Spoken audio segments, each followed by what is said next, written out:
पिछले एपिसोड में tank master अभी भी हार मानने के लिए रेडी नहीं था और उसने टैन्यू पर अटैक करने के लिए अपने पास वाले डिवाइन स्वॉर्ड को भी बाहर निकाल लिया था। लेकिन इसे देखते ही टैन्यू पहचान जाता है कि ये तो उसके ही होंगमिंग स्वॉर्ड है, इसीलिए वो हैरान होता है कि इसके होंगमिंग स्वॉर्ड को और कोई कंट्रोल नहीं कर सकता, जिसका मतलब है कि टैंक मास्टर जो स्वॉर्ड यूज कर रहा है वो असल में कॉपी है। लेकिन वहीं हम देखते हैं कि टैंक मास्टर को कोई चिंता नहीं होती और वो अपने पावर का यूज करके फिर से इन पर अटैक करने के लिए रेडी हो गया था। लेकिन वहीं हम देखते हैं कि टैन्यू को महंगाई के बारे में चिंता होने लगती है और इसीलिए वो उससे कहता है कि तुम तुरंत यहाँ से चली जाओ। लेकिन वहीं हम देखते हैं कि टैंक मास्टर उसे इतना आसानी से जाने देने वाला नहीं होता और कहता है कि अब तुम में से कोई भी यहाँ से बचकर नहीं जा पाएगा। फिर हम देखते हैं कि वो तुरंत अपने पावर को एक्टिवेट कर लेता है और अब इस तरह से वो इसका यूज करके इन पर अटैक करने के लिए रेडी हो गया था। लेकिन वहीं हम देखते हैं कि टैन्यू भी इतना आसानी से हार मानने वाला नहीं होता, इसीलिए वो भी अपने पावर का यूज करके महंगाई को बचाने लगता है और टैंक मास्टर अपने अटैक से इनका कुछ भी नहीं कर पाता। लेकिन तभी अचानक से हम देखते हैं कि दो ड्रैगन इन पर अटैक करने के लिए आ गए थे,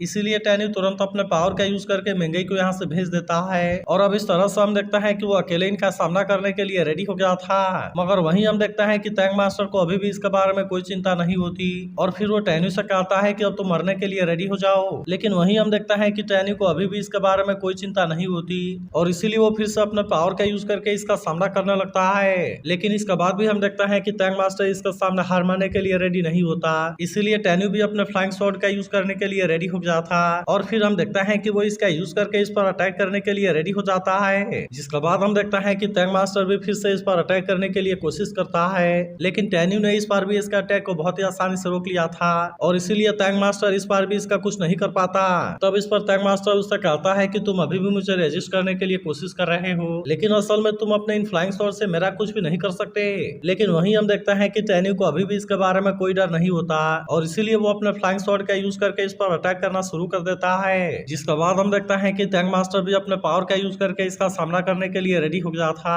और इसीलिए हम देखते हैं कि उसका यह अटैक भी इसका कुछ नहीं कर पाता। लेकिन इसके बाद हम देखते हैं कि टैन्यू फिर से इस पर अटैक करने के लिए रेडी हो जाता है और इसीलिए टैंक मास्टर भी अपने पावर का यूज करके फिर से इसका अटैक को बहुत ही आसानी से रोक लेता है। लेकिन वहीं अब हम देखते हैं कि टैंक मास्टर टैन्यू के ऊपर काफी गुस्सा हो गया था और कहता है कि तुम मुझे रोकने के लिए कुछ भी नहीं कर सकते। तभी इसी बीच हम देखते हैं कि मिस पिंग भी अपने पावर का यूज करने के लिए रेडी हो गई थी और इसीलिए वो भी इसका सामना करने के लिए कोशिश करती है। लेकिन इसके बाद भी हम देखते हैं कि टैंक मास्टर ने अपने पावर से इसे बहुत ही आसानी से हरा दिया था और इसीलिए मिस पिंग भी इसका सामना करने के लिए इसमें कुछ भी नहीं कर पाती। तभी हम देखते हैं कि मंकी डीमन दांतों और सियाओलान भी उस पर अटैक करने के लिए आ गए थे, लेकिन इसके बाद भी हम देखते हैं कि वे टैंक मास्टर के सामने कुछ भी नहीं कर पाते और वो अपने पावर का यूज करके इनको भी बहुत ही आसानी से रोक लेता है। लेकिन इसके बाद हम देखते हैं कि टैन्यू सीधे इसके साथ में फाइट करने के लिए आ गया था, इसीलिए टैंक मास्टर भी अपने पावर का यूज करके इसका सामना करने के लिए रेडी हो जाता है और फिर हम देखते हैं कि इनके बीच में बहुत ही शानदार फाइट होने लगती है। लेकिन अभी भी हम देखते हैं कि दोनों में से कोई भी हार मानने के लिए रेडी नहीं होता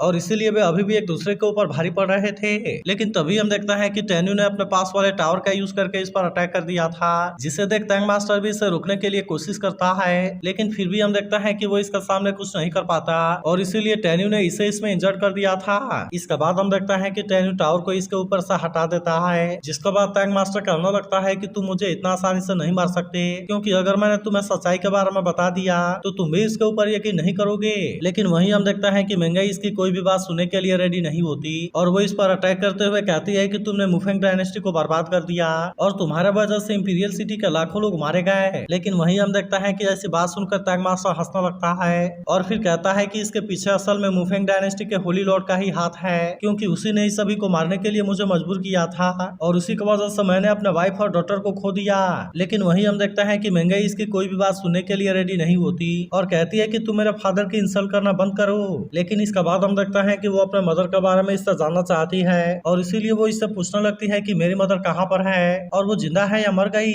तभी टैंक मास्टर हैरान होते हुए पूछता है कि क्या तुम मुफेंग डायनेस्टी की प्रिंसेस हो। तब इस पर महंगाई कहती है कि तुम्हारे लोगों ने मेरे पूरे फैमिली को मार दिया, लेकिन क्या तुम हैरान हो कि मैं जिंदा बच गई। लेकिन तभी टैंक मास्टर महंगाई से कहता है कि तुम मेरी डॉटर हो और मैं तो असल में तुम्हारा बायोलॉजिकल फादर हूँ। लेकिन वहीं हम देखते हैं कि महंगाई इसके बात ऊपर यकीन करने के लिए रेडी नहीं होती और कहती है कि तुम ये अपनी बकवास करना बंद करो। लेकिन वहीं हम देखता है कि टैंक मास्टर इतना आसानी से शांत होने वाला नहीं होता और कहने लगता है कि मैं इसके बारे में कोई भी गलती नहीं कर सकता और तुम्हारे पैर के ऊपर 7 रेड स्टार हैं। जिसके बाद हम देखता है कि इस बात से टैन्यू और महंगाई दोनों ही काफी हैरान हो गए थे और वहीं जियान भी महंगाई से पूछने लगती है कि क्या ये बात सही है। तब इस पर महंगाई टैंक मास्टर से कहने लगती है कि तुम इसके बारे में कैसे जानते हो, क्योंकि अगर तुमने सही से इसके बारे में नहीं बताया तो फिर मैं तुम्हारे लाइफ को मौत से भी बदतर बना दूंगी। लेकिन वही अब हम देखते हैं कि टैंग मास्टर इससे पूरी स्टोरी बताने के लिए रेडी हो गया था, जहाँ हमें पता चलता है कि सेंट मुफेंग के साथ में इसकी दोस्ती थी, इसीलिए उसने उसे इसके फुल मून बैंकेट के लिए इनवाइट किया था। लेकिन मौका मिलते ही उसने इसके डॉटर को एक्सचेंज कर दिया, जिसके बाद हम देखते हैं कि वे 7 रेड स्टार की वजह से इसके बारे में समझ जाते हैं और फिर हमें पता चलता है कि जो लड़की चेंज हुई थी वो असल में टैंग सिनिंग है। फिर हम देखते हैं कि टैंग मास्टर इसके बारे में बात करने के लिए सेंट मुफेंग के पास में गया था, जो कि वैसे तो इसे महंगाई को लौटाने के लिए रेडी हो गया,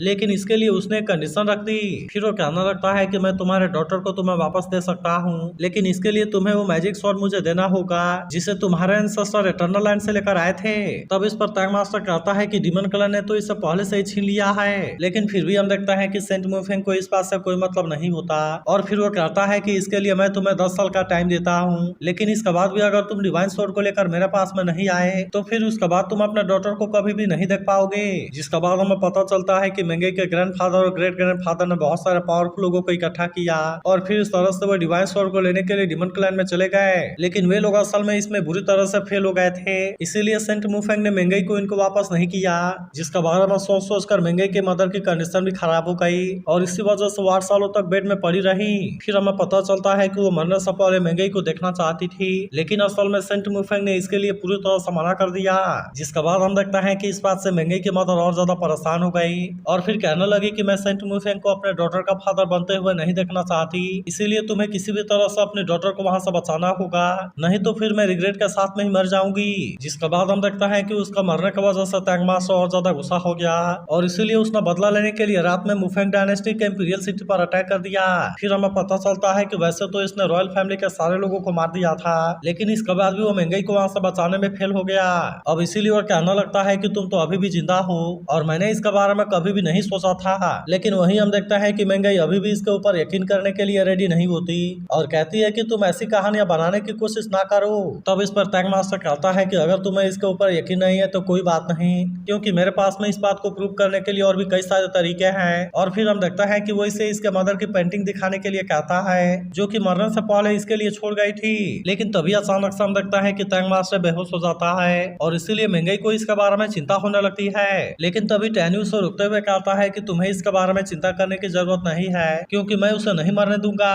इसके बाद हम देखता है कि वे तुरंत इसे अपने साथ लेकर यहाँ से चले जाते हैं, लेकिन वहीं हम देखते हैं कि वो लड़का अभी भी ये सारी चीजें देख रहा था और फिर अपने बॉस से कहता है कि आपने तो इनको ऐसे ही जाने दिया। तब इस पर उसका बॉस कहता है कि तुम्हें इसके बारे में इतना परेशान होने की जरूरत नहीं है और मैं चाहता हूँ कि तुम जल्दी से सभी लोगों को टैंग डायनेस्टी से बाहर निकलने के लिए बोल दो। तब इस पर वो लड़का कहता है कि आप ये क्या बोल रहे हैं, क्योंकि हम तो काफी मेहनत से वहाँ पर आए थे, लेकिन क्या आप चाहते हैं कि हम केवल इसी तरह से यहाँ से बाहर निकल जाएं? तभी हम देखते हैं कि वो गुस्से में इसका तरफ देखने लगता है, जिसके बाद वो लड़का कहता है कि ये मौका हमारे पास में काफी टाइम के बाद आया है और इसीलिए मुझे लगता है कि हमें इसे मिस नहीं करना चाहिए। तब इस पर बॉस कहने लगता है कि टैंग मास्टर तो टैन्यू से रिलेटेड है, इसीलिए मुझे लगता है कि अगर टैंग मास्टर ने बता दिया कि उसे धमकाया गया है और केवल उसी वजह से उसने हुआंगफू वाले सेक्टर के ऊपर अटैक किया, तो फिर हो सकता है कि टैन्यू उसके बाद टैंग मास्टर को जाने दे और इसीलिए मुझे लगता है कि उसके बाद टैंग मास्टर अपने लोगों को लीड करेगा। तब इस पर वो लड़का उससे पूछता है कि अगर ऐसा भी है तो क्या हुआ, जिसके बाद उसका बॉस कहता है मैंने सुना है कि टैन्यू के पास में कोई मैजिक है और इसीलिए वो लोगों के माइंड को बहुत ही आसानी से कंट्रोल कर सकता है, इसीलिए उसे लगता है कि अगर टैन्यू भी वहाँ पर आ गया तब इस तरह से वो बहुत ही आसानी से हमारे लोगों के बारे में पता लगा लेगा। लेकिन अभी भी हम देखता है कि वो लड़का इसकी बात मानने के लिए रेडी नहीं होता और कहता है कि आखिरकार आप टैन्यू के बारे में इतना हाई कैसे सोच रहे हैं और वैसे भी तो ये सारी चीजें केवल आपकी गेस है। लेकिन तभी हम देखता है कि बॉस इसके ऊपर गुस्सा होने लगता है और अब इसीलिए वो लड़का भी इसके बात मानने के लिए रेडी हो गया था, लेकिन वही हम देखता है कि वो लड़का भी अपने आप को कम नहीं समझ रहा था और फिर कहता है कि तुम तो अपने आप को बहुत ज्यादा स्मार्ट समझते हो, लेकिन अगर इस बार इसमें कोई भी गलती हो गई तो फिर इस तरह से नया बॉस मैं बन जाऊंगा। वहीं वो बॉस कहता है कि टैन्यू के पास में जो स्वॉर्ड है उसकी ओरिजिन असल में बहुत ही एक्स्ट्राऑर्डिनरी है। तो अगर एक्सप्लेनेशन अच्छी लगी हो तो इस वीडियो को लाइक और इस पर एक कमेंट जरूर कर देना और अगर आप इसके अगले एपिसोड के लिए भी एक्साइटेड हो तो इसके बारे में जरूर बताना।